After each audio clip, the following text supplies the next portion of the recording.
Bangsa tanpa pengetahuan tentang sejarah masa lalu, asal-usul dan budaya seperti pohon tanpa akar. Marcus Garvey. Di video kali ini kita akan membahas tentang Presiden Soekarno. Kisah heroik Presiden Soekarno.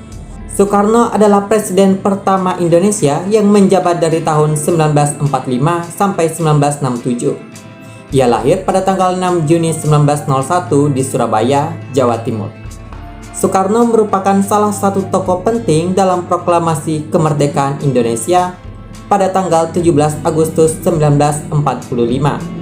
Saat menjabat sebagai presiden pertama Indonesia, ia menemui berbagai rintangan, seperti konflik dengan Belanda dan konflik di dalam negeri. Terdapat banyak sekali kisah heroik yang pernah dilakukannya. Yang pertama, proklamasi kemerdekaan Indonesia. Pada tanggal 17 Agustus 1945, Soekarno dan Hatta memproklamasikan kemerdekaan Indonesia di rumah Soekarno. Tindakan ini mereka lakukan setelah Jepang menyerah tanpa syarat kepada sekutu 2 hari sebelum kemerdekaan Indonesia, menyebabkan kekuasaan Jepang atas Indonesia terputus. Tapi Belanda yang sebelumnya menjajah Indonesia berusaha kembali untuk mempertahankan kekuasaannya atas Indonesia. Karena itu, Soekarno dan Hatta mengambil momen langka ini dengan menyusun teks proklamasi yang berisi deklarasi kemerdekaan Indonesia, lalu menyampaikannya ke beberapa tokoh bangsa dan jurnalis.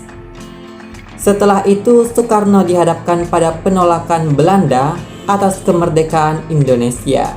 Belanda mengirimkan sejumlah pasukan militer untuk menyerang Indonesia. Tidak tinggal diam, Soekarno memimpin rakyat Indonesia untuk merebut kembali wilayah yang berhasil diduduki oleh Belanda.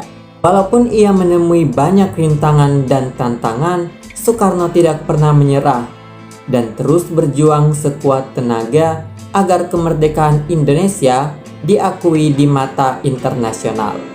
Yang kedua, perjuangan di Konferensi Asia Afrika. Perlu diketahui, Konferensi Asia Afrika adalah pertemuan tingkat tinggi antara negara-negara Asia dan Afrika yang diadakan di Bandung pada tahun 1955. Konferensi ini diinisiasi oleh Presiden Soekarno dengan tujuan untuk memperjuangkan kemerdekaan dan memperkuat solidaritas di antara negara-negara Asia dan Afrika. Pada saat itu, Soekarno menjadi ketua sidang dan membuka konferensi yang dikenal sebagai Pidato Bandung.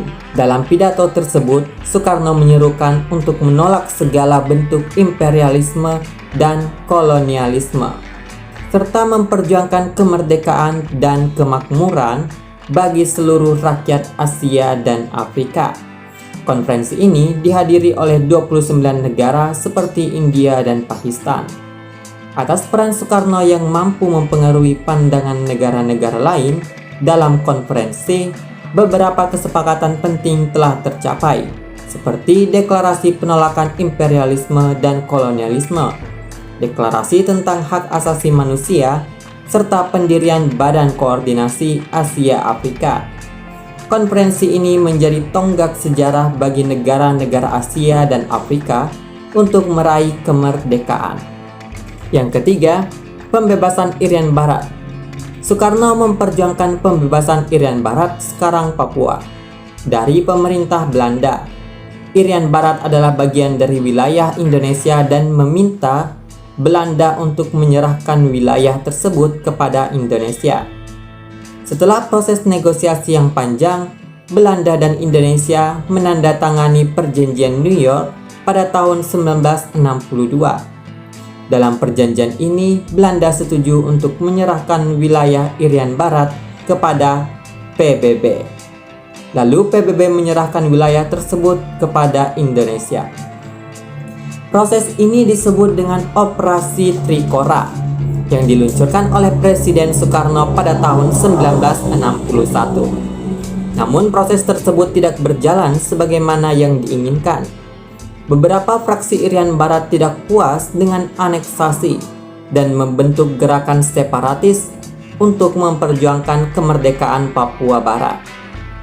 Gerakan ini dipimpin oleh Organisasi Papua Merdeka (OPM) yang melakukan aksi perlawanan terhadap pemerintah Indonesia.